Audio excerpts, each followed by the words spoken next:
Good day and welcome to another edition of Factually Speaking.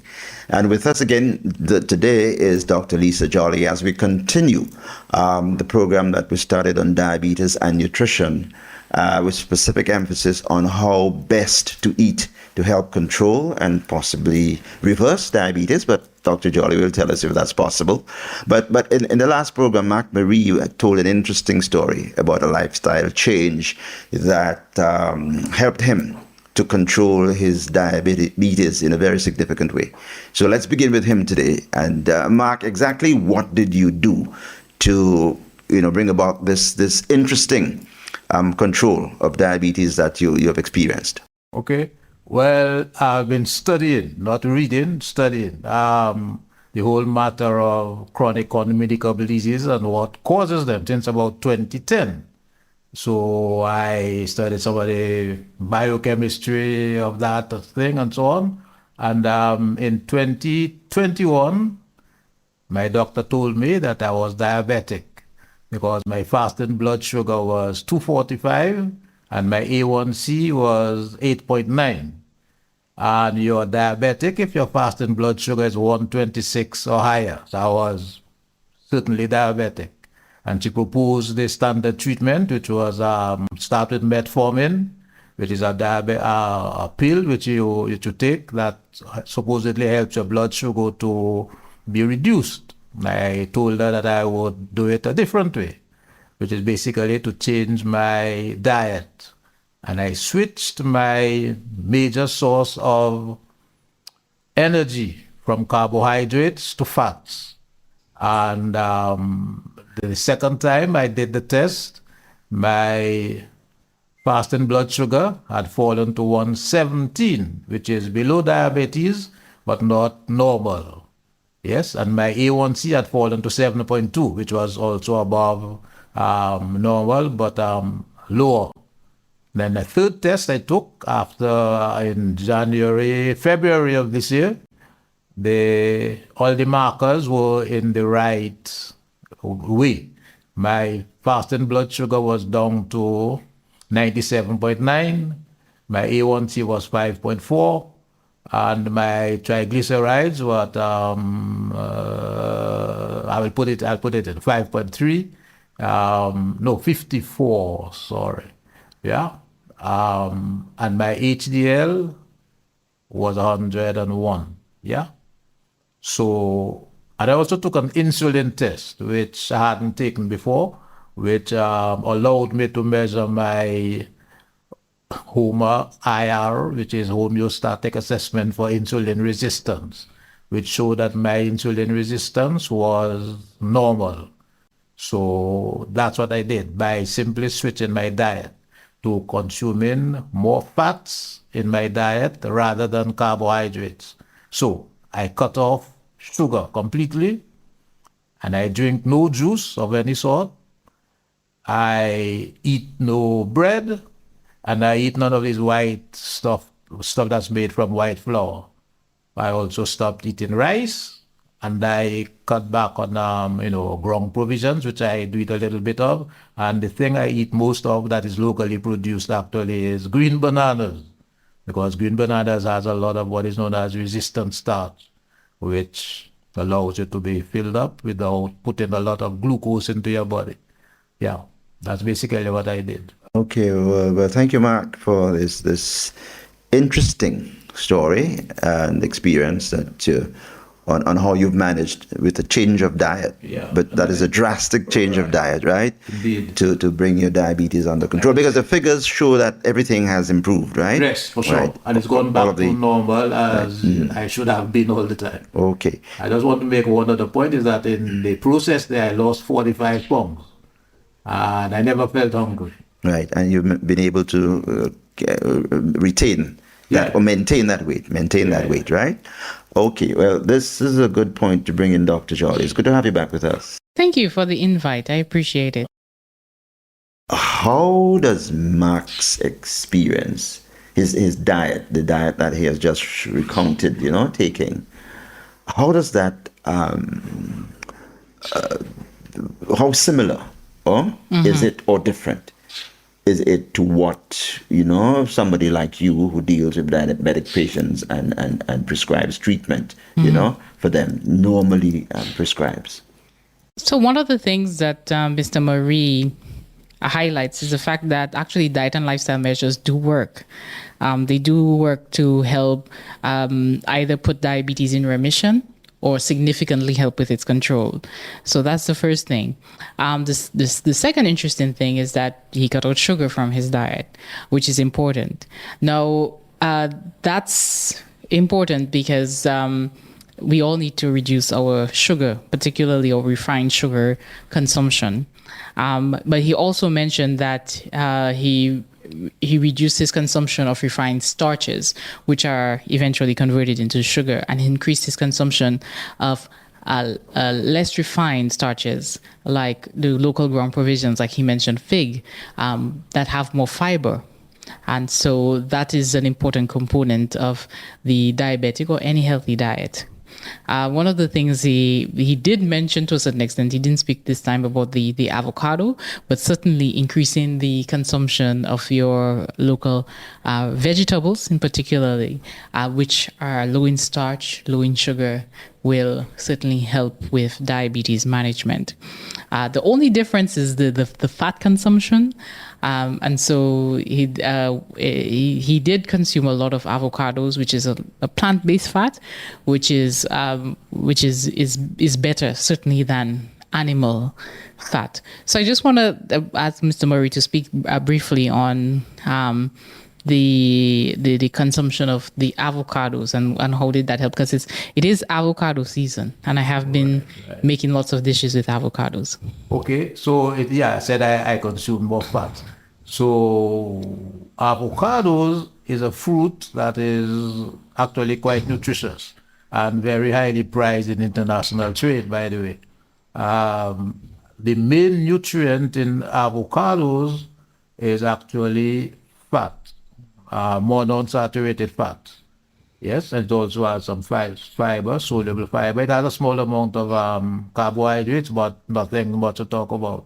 So I eat an avocado. As long as avocados are in season, I try to eat an avocado every day. Yes, so I do that. And I also eat a fair amount of eggs, which are, eggs. The white of the eggs, of course, are protein. It's protein. And the yellow or orange part of the egg is basically fat. And importantly, the yellow part of the egg has vitamins A, D, E, and K. And there is an importance between the vitamin D and the vitamin K, which should always be borne in mind. That is to say, vitamin D makes calcium available in your body. Yes, but the vitamin K is needed to make the calcium go to the right place, which is your bones. If you don't have enough vitamin K2 in particular, the calcium is likely to be deposited in your blood vessels, which will make them stiffer and therefore make your high blood pressure higher. Yeah, so that's why an egg is a very good source of fat and protein. Yeah. The vitamin K in the egg, right? Is it in the fatty part of the fat? Okay, so all right. Tell us why, because you mentioned egg in particular. Do all fats have vitamin K? No. No. Okay. So tell us why fat, is good to eat in trying to control diabetes. Well, because there's a hormone in your body called insulin.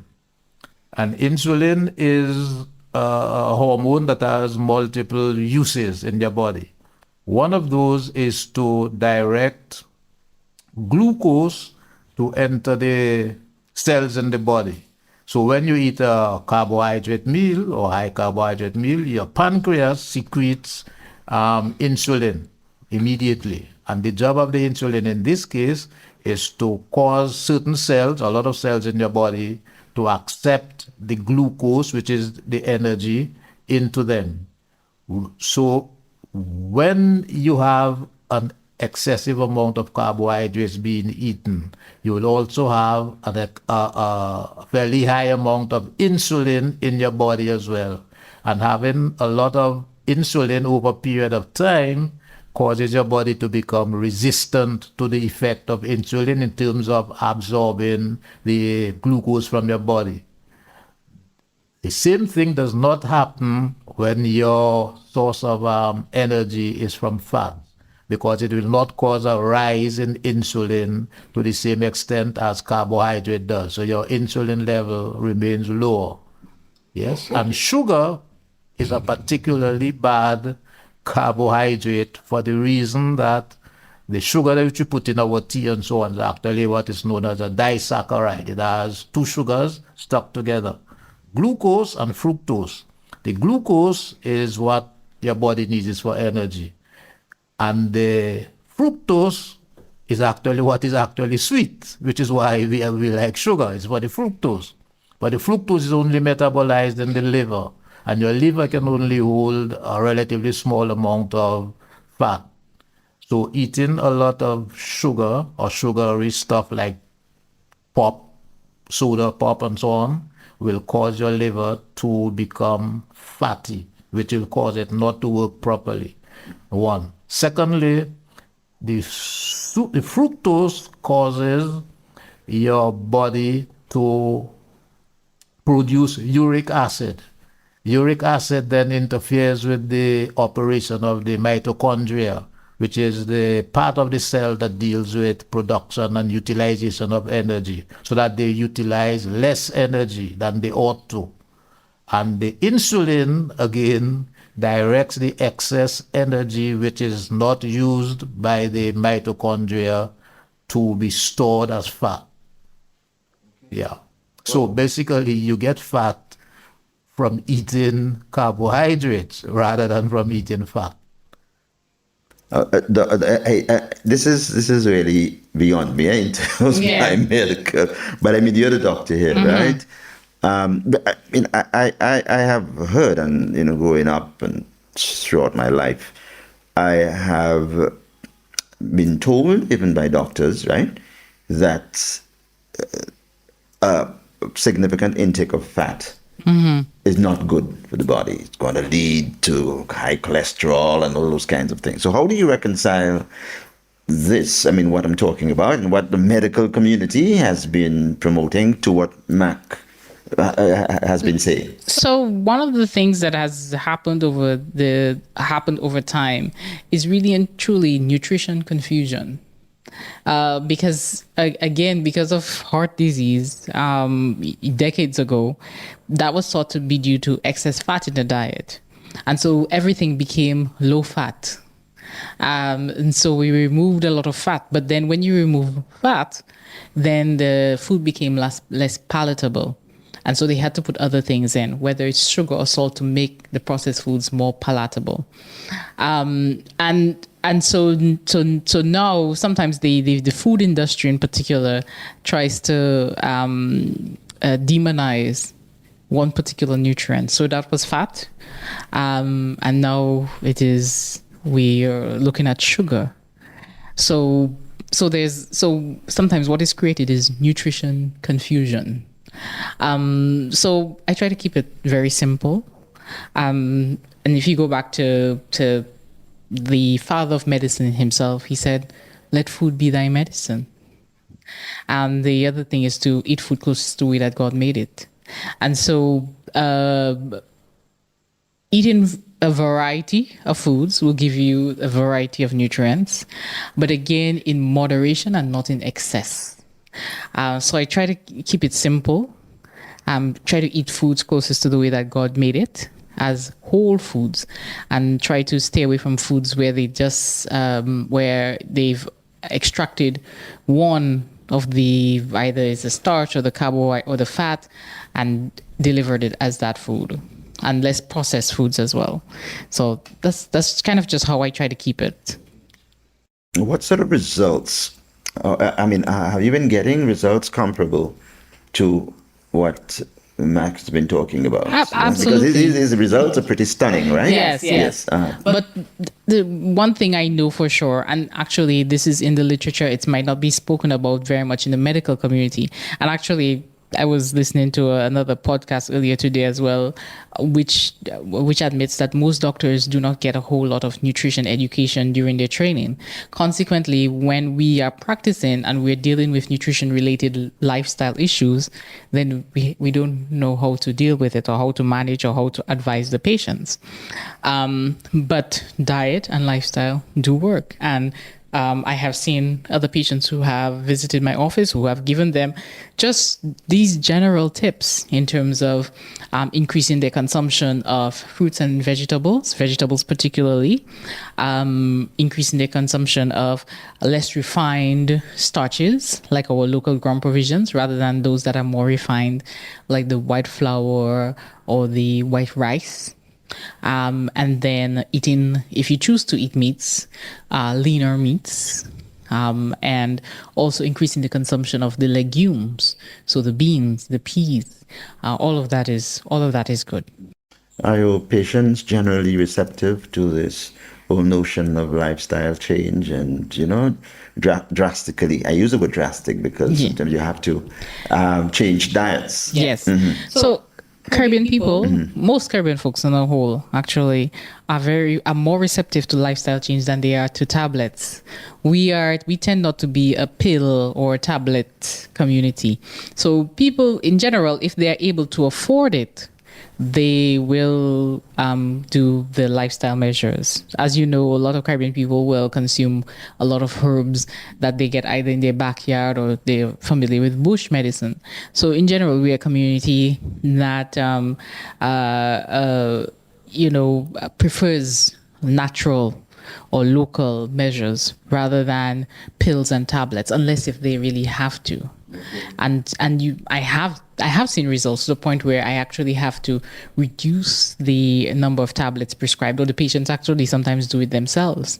But just keep in mind as well that it takes time.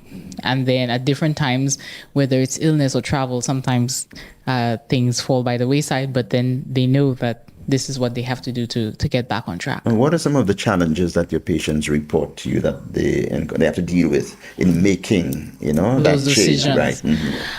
One of a lot of patients will find probably that it might be more financially difficult to consume those healthy foods. As we all know, the healthy foods tend to be a little more expensive, the vegetables and all the fruits. So they might find that it might be more expensive. So in terms of economically, it might be a bit challenging. But the other part of it too is socially, it can be challenging, because if you think of it, we have certain cultural practices as a society, as a community. And when we go out to eat or we socialize, we tend to eat the same foods, and we are raised to consume those foods and beverages and also activities and lifestyles in a certain way. So sometimes it can be difficult to get away from, especially if you have a family who have that varied diet as well. There's a bit of a problem with convincing the public in general that sugar is not a good thing to eat, for the reason that the language that we speak all refer to sugar as being good. So if you hear a nice song that you know that pleases you, you tend to refer to it as a sweet song. Right. Like anything sweet is good. Right. Right. So, and one day I was talking to a lady, and I was asking her how she is and so on, just telling me, well, she's fine and so on. But her husband, who is diabetic, he's having some troubles and he almost lost his toe and so on. Then her phone rings. And then, I could see what's written on the phone. It's written, sweetheart. So I'm saying, well, here's a hell of a thing. She's calling him sweetheart. And he's diabetic. How do you convince him or her that sweet It's not a good thing in his particular circumstance. Right, yes. right. Because he's her sweetheart. But at the same time, you're going to tell him, no, don't take anything sweet. Oh, but maybe the mere fact that he is diabetic with an increased blood sugar level just might be sweet, you know. Right. But because language is a hell of a thing. It implants, if you like, desires in your mind. The words that we use to describe things implant, desires in your mind. So to say to a person who is accustomed to sweet things are good, and sweethearts, and sweet this, and sweet that, and so on and so on, and he must now think of sweet things as bad. It takes a good bit of shift, and I think in the whole education Paradigm process, shift, huh? they're about the reducing consumption of sugar, SSBs and other stuff, that we have to get linguists involved in it to help to craft the message such that it overcomes that barrier that exists in the language, with good and sweet being the same, more or less the same thing. Yeah. Let's talk a little about bread, right? Because we all know that bread is a staple, right? Yes. And we all know that generally bread is eaten a lot. I mean, in some countries more than others. I know in France they eat a lot of bread, right? In French countries, not really. I know they used to have bread with their meals, Yes. right? Yeah. But in Dominica, I mean, people buy bread every day. Yes. Right? How? Okay. First of all, how does bread contribute? Although Mark has touched on it already, but I'd like you, as a doctor, to talk a little about, bread and how it contributes to a poor diet, and how that can be addressed, because there's some people who would not want to give up bread at all altogether. Yes. Okay, so let's talk about that. So one of the things is to recognize that actually all cultures have some sort of bread. They have some sort of carbohydrate staple that is part of their culture. So here we call it bread, we call it mastiff. The French call it banton. If you go to, so Trinidadians have roti, or they have different types of roti or paratha, but it's all a different white dough bread. And if you go to other bread is a big staple. Just plain white bread is a big staple as well in the North American countries. So if you go to Jamaica, they have cocoa bread. So bread is a staple.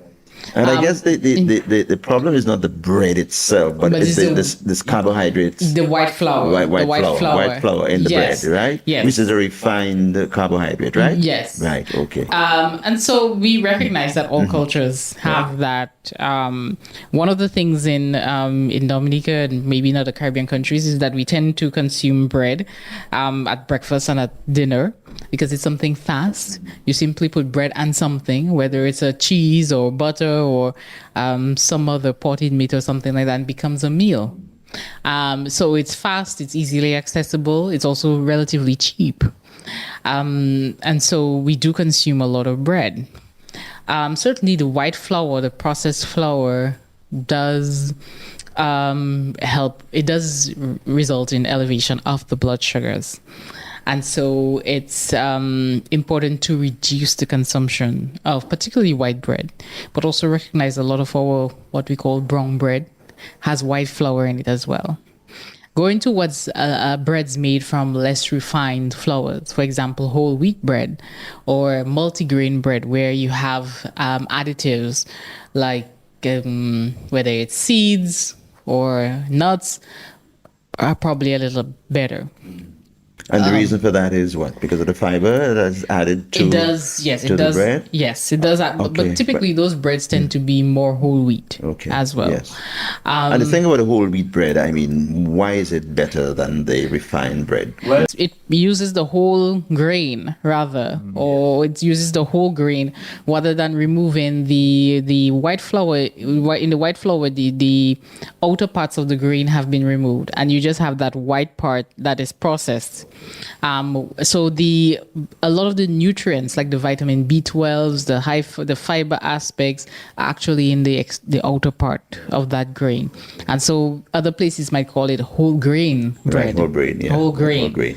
Yes. Right. So white flour, so that's why white flour is more refined or more processed, whereas the whole wheat flour is less refined, less processed. And so making the bread with that flour is better than with the But the whole wheat bread does have some carbohydrate, right? It does have carbohydrate in it. does. Yeah, it does. It does. But it's just that it's a mixture of the carbohydrate and fiber. It does. So it is better for you. Right. It's better. So if you have to choose, it's better to choose a whole wheat or whole grain flour rather than the white process. So it's not that it's not without carbohydrate. It's just that it's a better bread or better option. And you should still eat it in moderation. Because they say it's not as bad as white flour doesn't mean you should gorge yourself That's with correct. it, right? That's Okay, correct. Mark, yes. Yeah, Right. but there's a little problem with the whole wheat bread, is that I don't think many people in Dominica would like to eat it because it doesn't rise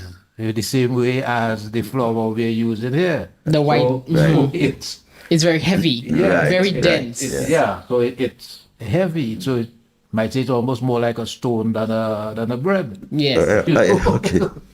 Yeah. But I mean, I've had occasion to eat whole wheat bread and I like it. And I really do like it, you know. So one of the ways, other ways you asked about, one of the ways that I ask about reducing the bread consumption, and one of the ways is to find others to substitute.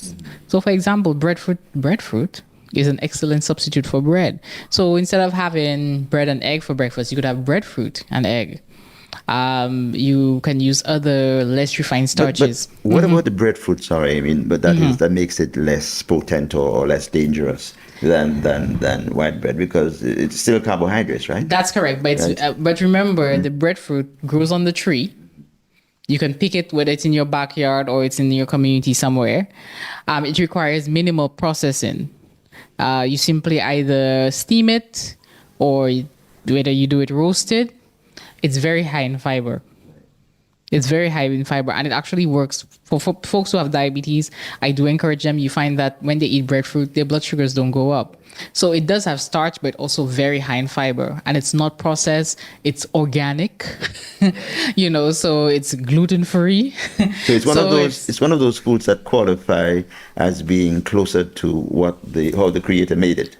It is because if you have a breadfruit tree in your backyard, right, then how much closer? You don't have any questions as to whether it has been sprayed with pesticides or insecticides, whether it's GMO or it's non-GMO. It is as the Creator made it. And it's oftentimes you can get a fairly large breadfruit for like $5 or something like that. It doesn't require much cooking or processing in order to get it ready. Just steam it for 10 minutes and that's it. This also applies to other sources of carbohydrate that are produced by nature. Naturally produced. Yes. Yeah. Yes. So, for example, you mentioned fig. Fig. It's once again, it's high in fiber. Like anything else, you can consume it in different ones. You can consume more of, like breadfruit, for example, and you can tell the difference actually if I eat breadfruit as opposed to if I eat some white bread or even some brown bread.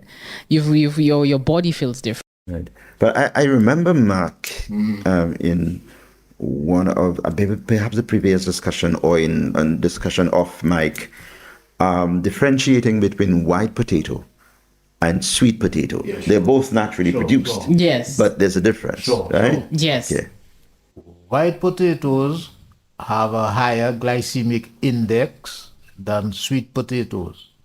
They also have slightly less Fiber as well as less micronutrients. So sweet potato is actually much more nutritious than white potatoes. Despite the fact that it has sugar. Despite the fact that sweet potatoes have It is sweet. sugar, Right. sweet, right?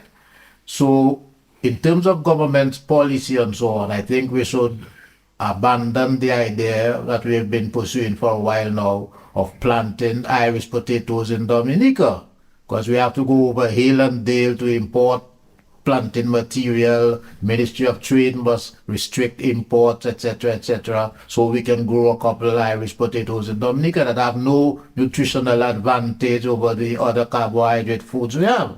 And if you want to do anything, you can encourage farmers to plant more sweet potatoes, which they all know how to do and which is more nutritious.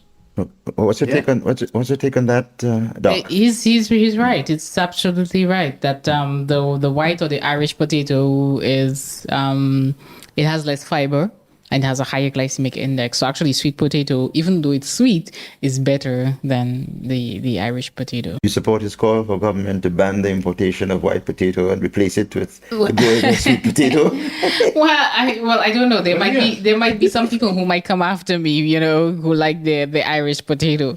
But I'll leave that up to the policymakers. But I continue to eat my sweet potato. Yeah, I love sweet potato. We still have Irish potatoes. Yeah, we do. They're imported. But some is grown locally, right? Yes, what I'm saying. And that is costing us, as far as I'm concerned, a useless amount of energy, which is not benefiting anybody really, except maybe the farmers who get some money for that. But the farmer will get the money by planting Irish sweet potatoes just as well. Right. And we can export Irish sweet potatoes. We cannot export white potatoes because you don't have the drying facilities, etc., to prepare it for export. Right. But we can export sweet potatoes to the islands around us. Okay. Yeah. So there's a market waiting for sweet potatoes here. So we could expand our sweet potato production, abandon this business of producing local Irish potatoes, and simply allow the Irish potatoes that are needed to be imported as they have always been. Okay, but also the Irish potatoes to be. I thought you were advocating for a total ban of No. There's no ban on anything. Okay, all right. Okay, no, I was just trying to get this clear, No.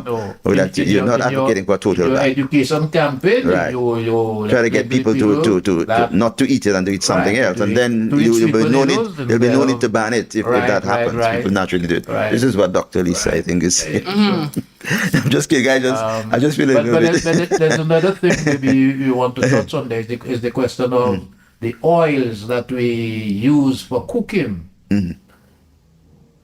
We used to use only coconut oil for cooking when I was growing up. Matter of fact, coconut oil was nothing that was sold. Everybody made his own oil at coconut. Yeah? And somewhere along the line with this cholesterol story, which is wrongly told, it was decided that coconut oil has a high amount of cholesterol and therefore it's bad, it's going to kill you if you consume it. And we abandoned coconut oil, and our coconut industry got almost decimated throughout the tropics, by the way, in favor of soy oil, corn oil, safflower oil, sunflower oil, and these are the seed oils, which are inferior. Yes, and pro-inflammatory.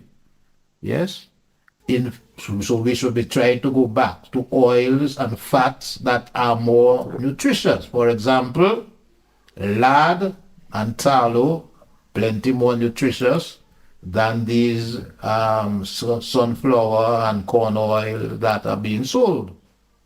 Yes, for example, do not consume these oils. As part of my lifestyle change, I produce my own lard from pig fat, which I get from the butchers at the market. And that's what I use for cooking my eggs and so on. Yes, not oils that are bought in supermarket from wherever they come.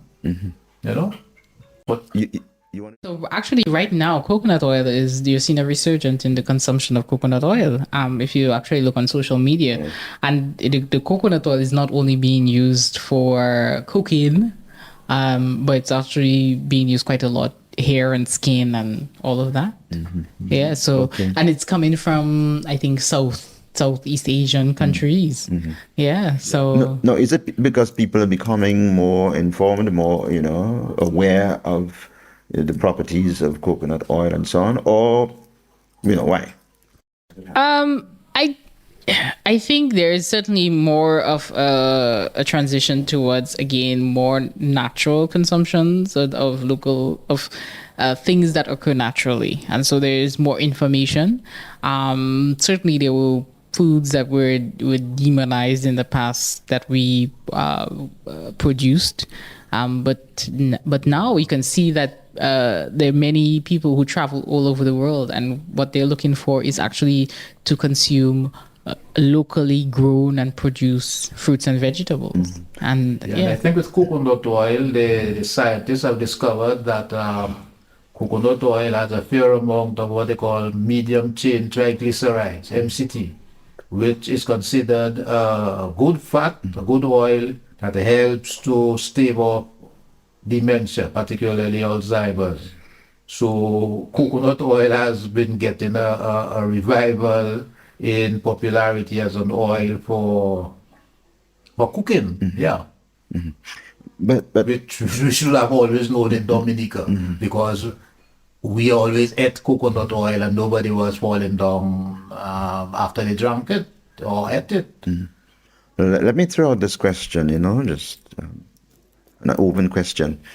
Are we making progress against, say, business manufacturers, those people who produce, say, soft drinks, high sugar beverages, and other people who produce, other products like oil and butter and those kinds of things that we are concerned about, right? Are we making, is any headway being made? Because I'm pretty sure that quite apart from instructing or encouraging your patients to eat right, and you make those recommendations, there are efforts on a global level, at a high Yes. level, to kind of get, the products to be more in keeping with what is needed to keep people healthy. Are we making any progress in that regard? I honestly don't think that progress is being made. And I was again watching, you're asking the same people who actually created the problem to then solve it. So you have the food industry who created these products, and those products were based on how they taste, so their palatability. And now you're asking them to say, okay, these foods are not good for us. Now, can you produce other foods that are healthier by removing certain ingredients? I think it's going to be a struggle. And the other thing too is that, particularly in the Dominica or in the Caribbean, where we're very small communities, small economies, how we may not necessarily have the cash to actually buy the healthier products or the healthier sodas. So, for example, a lot of soda that is imported in Dominica is the regular soda. You would hardly find diet soda, which is the one that does not raise the blood sugar as much. And partly that is due to the cost. A part of it has to do with the cost. Part of it has to do with education. But I do believe that we do have resources here, local resources that can be used. So we have water. We have an abundance of water. We have we have coconut water. So all of those things can be used. Yeah. Well, just to say that we shouldn't do this. We shouldn't say don't drink soft drinks, drink juice. Because juice is just as bad as soft drink. Because juice has fructose in it. That's why it's called fructose. It's sugar from fruit. So if you are buying juice, it's just as bad or good as buying soft drinks. The sugar in the soft drink, is the sucrose. Sucrose. The same thing is exactly the same thing that's found in juice. Right? Same thing that's found in an orange, in a sweet orange. Yeah. It's the exact same thing. I'm just for okay. It's not processed. Nothing is added to make it more dangerous or anything. It's not the addition of anything. Right. It's the fructose itself that has this action in the body. And I was talking about down regulating the energy production part of our cells that causes us to get fat. Yeah, and that is according to some researchers, an evolutionary advantage. At the time we developed the ability to metabolize fructose for that purpose. It allowed people to become fat because food was not a thing that was available every day and so on. So when you got food and you were able to gorge on it, so to speak, and then store the excess that you didn't need, you could then be having energy for 2-3 weeks before you found another source of food. Our problem is it's now maladaptive for our environment where there is food every day. And you eat it every day, and you instead of it being advantageous to you, now makes you sick.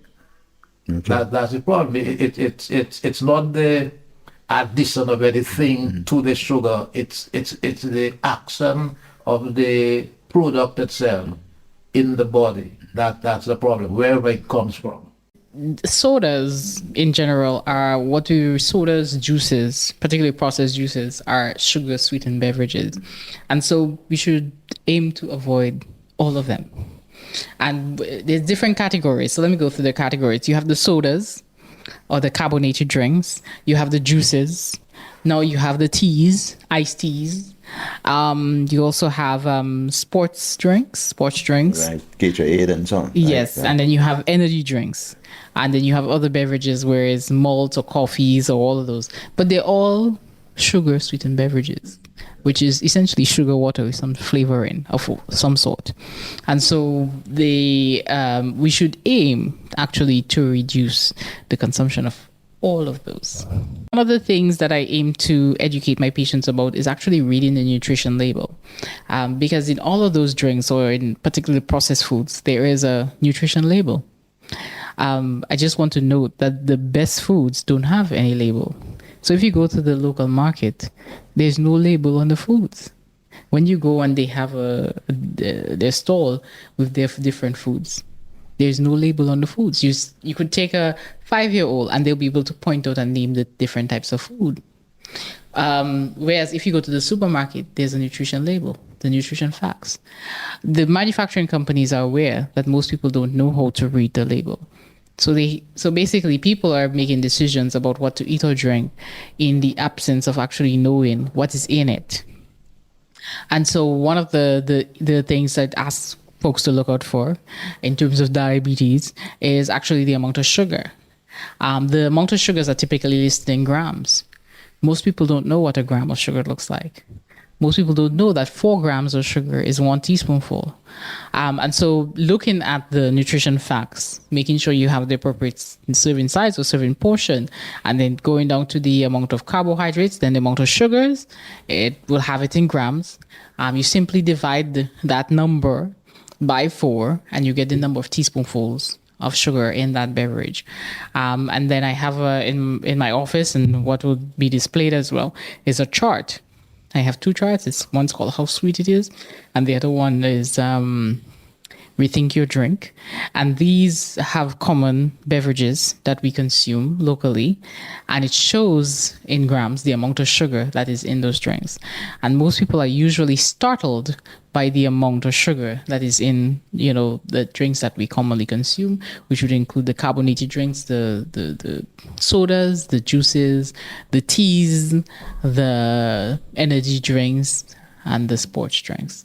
And so we have to start to rethink our drink. I am actually okay with the consumption of local juices because we tend to put less sugar in those then. Although, so if you do have to drink a juice, I would prefer it be a local juice, as it tends to have less sugar in most places than one that is imported. So one of the things I'm walking away from this program with today in terms of a specific piece of education, and that is the 4 grams of sugar to 1 teaspoon. Yes, 4 grams of sugar is 1 teaspoonful. Yeah. 1 teaspoonful. So because most people know what a teaspoonful look like, Right. They don't know what a gram looks That's like. right. So the nutrition facts, they usually have a gram. They don't usually have the number of teaspoons. Right.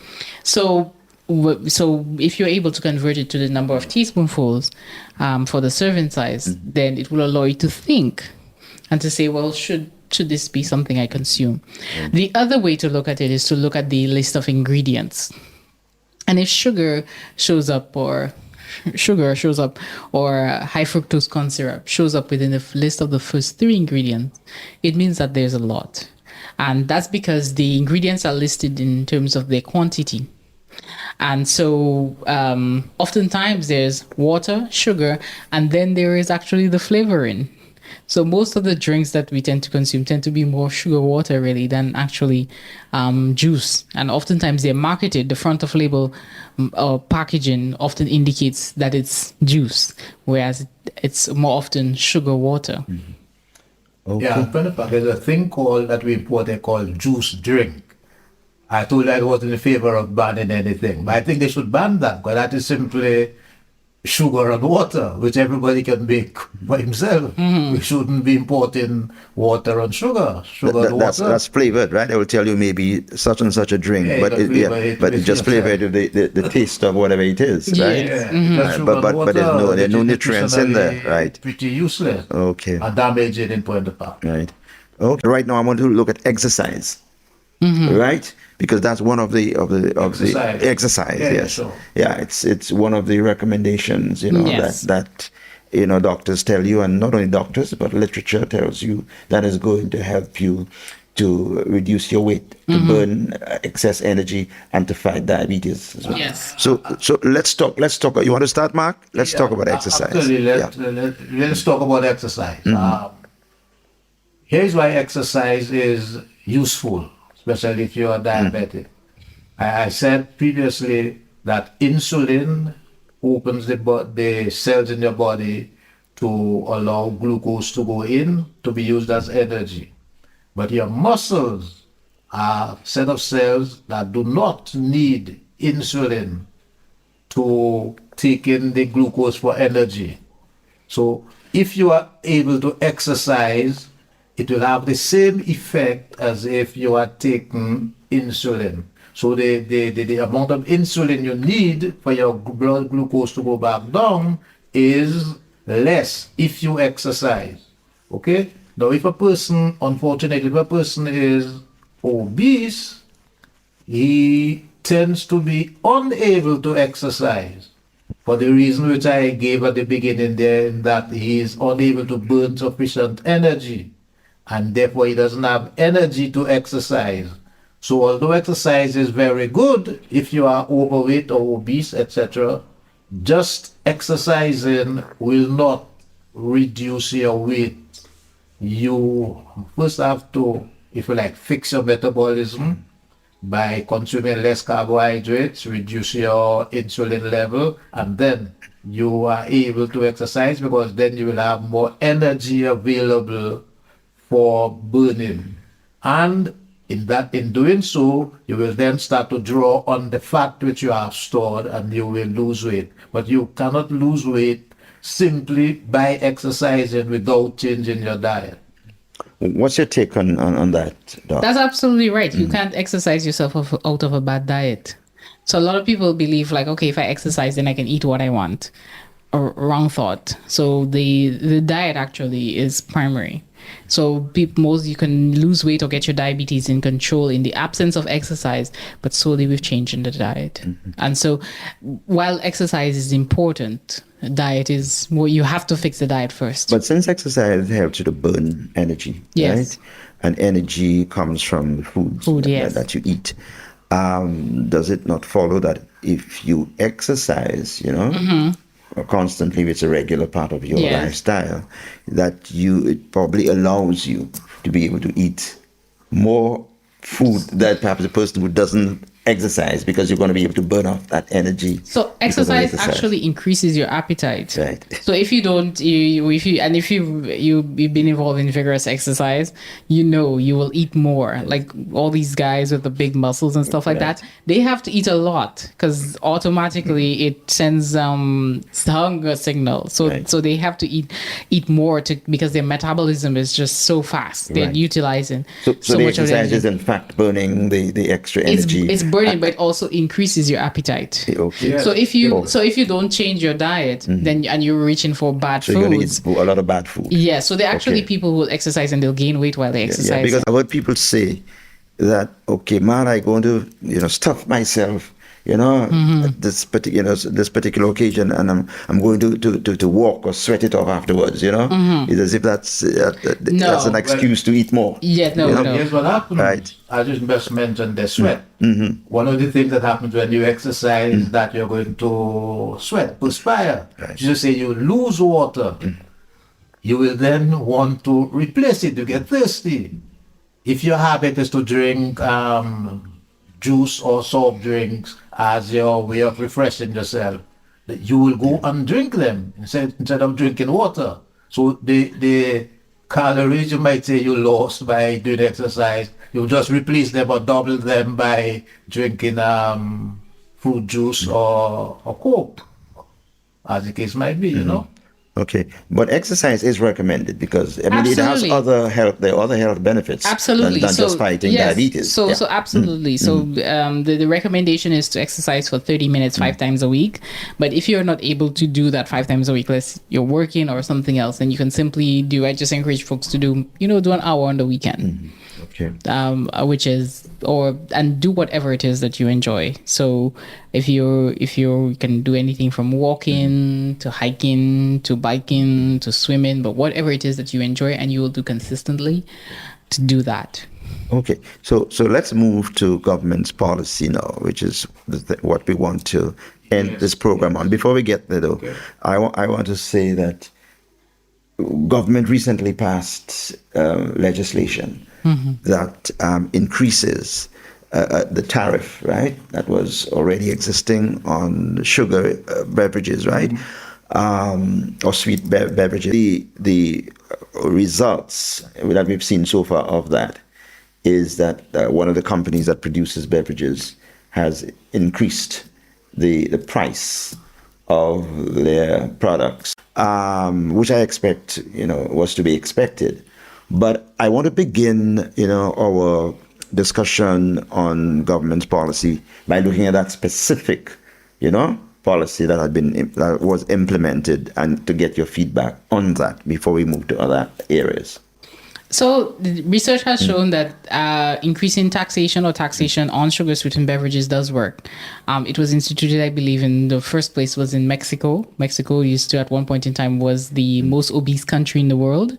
And the increasing the tax on sugar sweetened beverage did reduce the consumption of sugar sweetened beverages.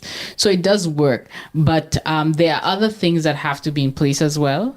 Apart from just taxation, is that education also goes hand in hand, because sometimes people would still purchase those sugar sweetened beverages even though it's at a higher price, and so education is an important aspect to, and not just simply taxation. So it's definitely a step in the right direction, but also making sure that the alternatives to the sugar sweetened beverages, water or coconut water, is also accessible and easily available, and it's also affordable as well. That's another piece as well. The alternatives have to be affordable. We should also look into elimination of sale of these sugar sweetened beverages to children as well, particularly in the school environment, whether it's in the schools or nearby the schools. I do believe that we should reduce or eliminate the sale of sugar sweetened beverages or concentrated sweets to really and truly the most vulnerable in the community, which are children. And we all like sweet as human beings. However, if we are allowing those children to make decisions about the type of foods that they eat in the absence of the knowledge of the consequences, but also in the absence of the knowledge of even how to read a food label, I don't think that's fair or that's right. Yeah, but I think actually I just thought she's speaking about not giving sugar sweetened beverages to children. The model preschool at the social center, quite a few years now, about 2017 or thereabout, actually put a ban on the parents from giving their children these box drinks to come to school. And she says, give them a fruit instead. So without any government prompting or anything, the school and the principal understood that the children drinking these box drinks wasn't good for them. And she's put this policy in place that at the model preschool social center, the children shall not come to school with box drinks.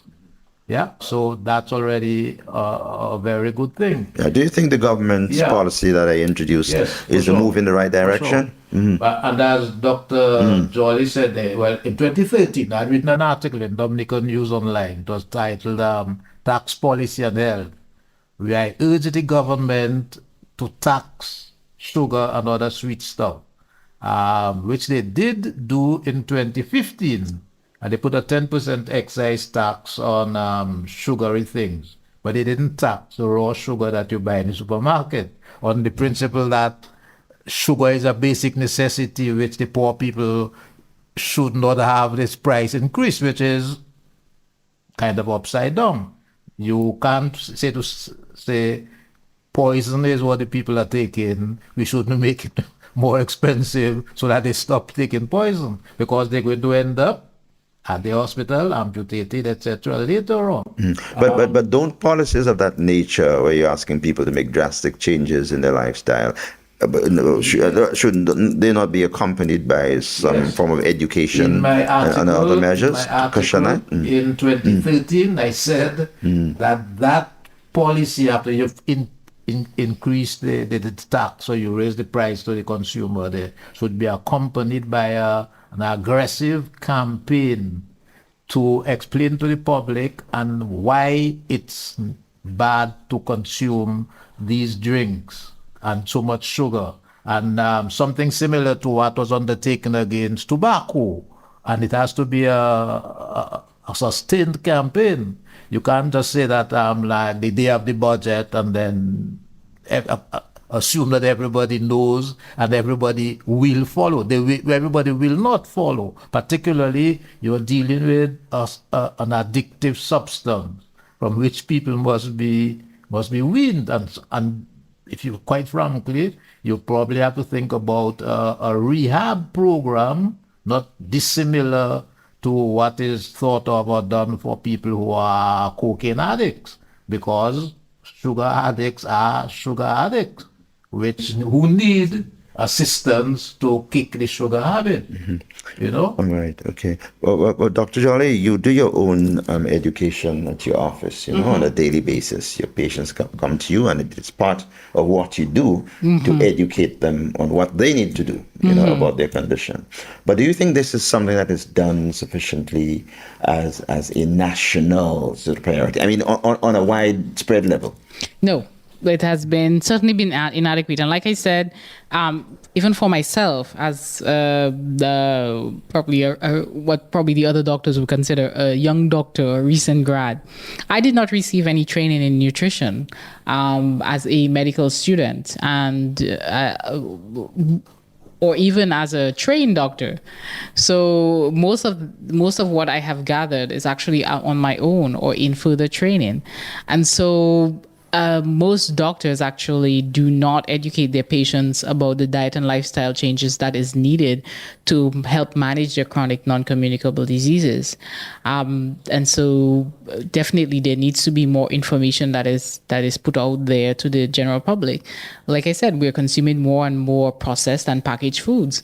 And so we have to be more educated and more knowledgeable as to how to read those labels so that we can make better decisions as to the foods that we are consuming. We are becoming, I spoke to a lady the other day, we're becoming more fast-paced. We want, foods that are made quickly and easily and affordable.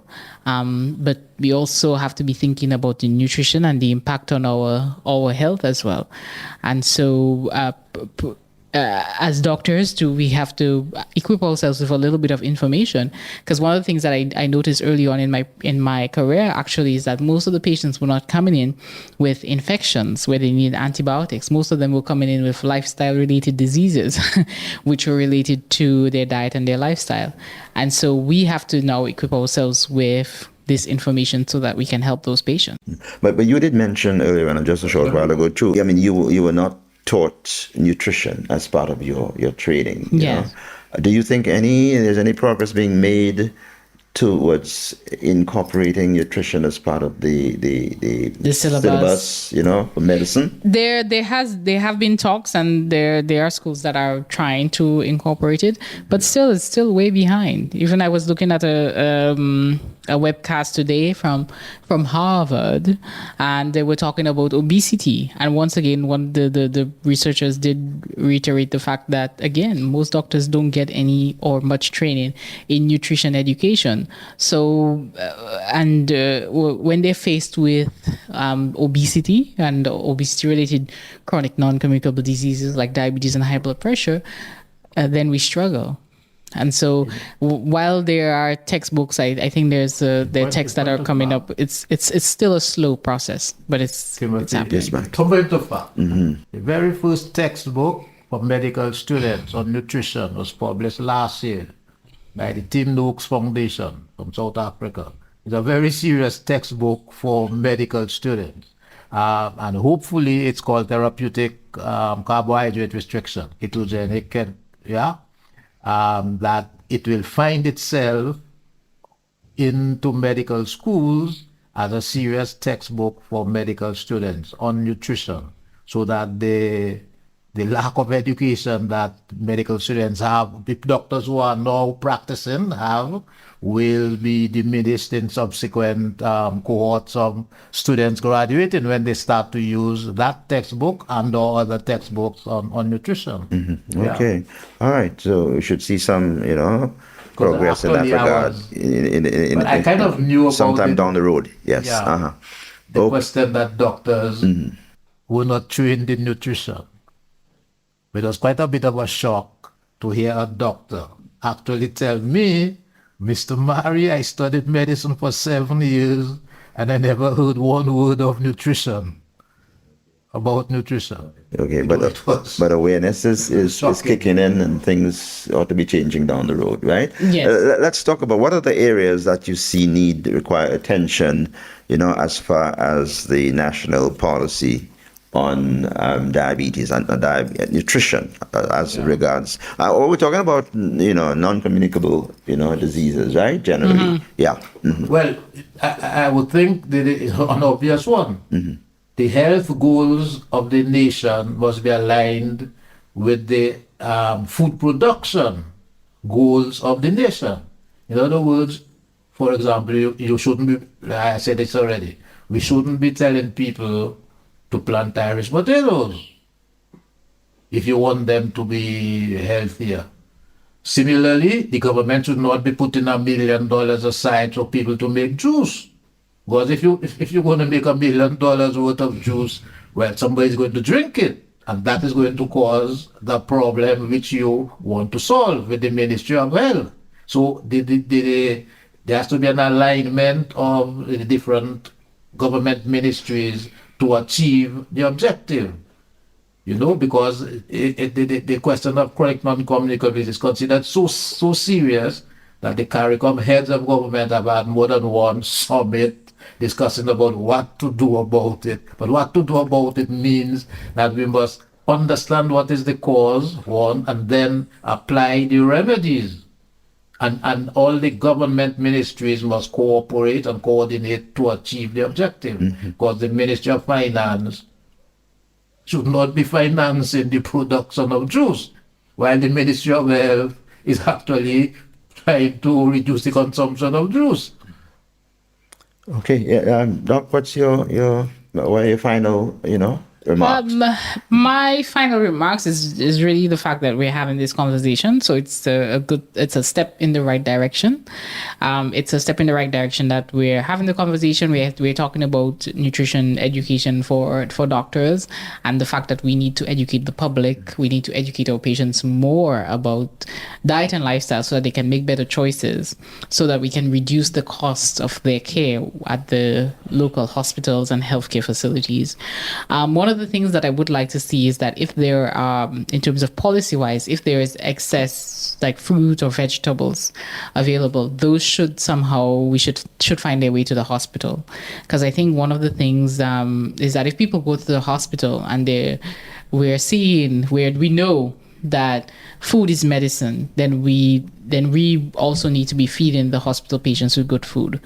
And if it starts there, hopefully it's something that they will be able to continue at home. So in terms of policy, that's something that I would like to see, whereby we're incorporating more nutrition education, but also we're also having that practice in the hospital setting as well. Well, Maybe say the last word. Yes. Is that I'm glad that Dominica won the Olympics because the most medals per capita. But I was shocked and dismayed to see that in front of our gold medalist was a Coca-Cola sign. And I think the government of Dominica and Dominica Olympic Committee should complain to the International Olympic Committee that Coca-Cola was a sponsor of the Paris Olympics and they should no longer be. And any similar company that produces these kinds of products should not be a sponsor of the major sporting event in the world, where young people are looking up to the athletes and want to do like them. Be like Mike, with the basketball player. Right. Yeah, having Coca-Cola as a sponsor of this there is contrary to our desire to conquer chronic non-communicable diseases. It has to be attacked on different fronts. Just like, for example, tobacco was not a sponsor. They used to be. Right. Yeah. Right. So that there's some progress made with regard to providing nutrition education for people studying medicine, right? That never existed before. So maybe those things are beginning to take root, and who knows, sometime down the line, we may achieve that. I want to thank you, Dr. Jolly, and of course, Mark, as usual, my co-host, but also who made a very significant contribution to the discussion because of his own personal experience as somebody who was suffering from diabetes and made a remarkable recovery. So it was a pleasure having the two of you. Well, Dr. Jolly, you were the guest. Mark is a regular. He's a co-host. And it was also a pleasure having you watching this program. So we would like to invite you to join us again for another episode of Factually Speaking. Until then, Tim Dura, on behalf of my co-host, Mark Marie, saying goodbye.